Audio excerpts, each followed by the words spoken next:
إذا تريد تنجح من الصف الخامس علمي بكل سهولة وتحصل على المعدل العالي، ادخل إلى تليجرام وانضم إلى قناة حمزة عباس وقناة أستاذ خامس علمي.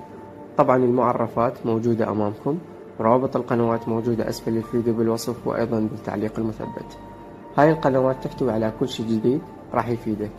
وأكيد لا ننسى بوت حقيبة طلاب الخامس علمي. هذا البوت يحتوي على كل شيء تحتاج من كتب، ملخصات، أسئلة، شروحات، وكل هاي الأمور تتقدم بشكل مجاني. هذا البوت تقدر تعتمد عليه وتستفاد منه بوقت دراستك وامتحاناتك. أيضا المعرف موجود أمامك والرابط موجود أسفل الفيديو بالوصف. كل الأشياء اللي نقدمها بشكل مجاني، لذلك انضم واستفاد.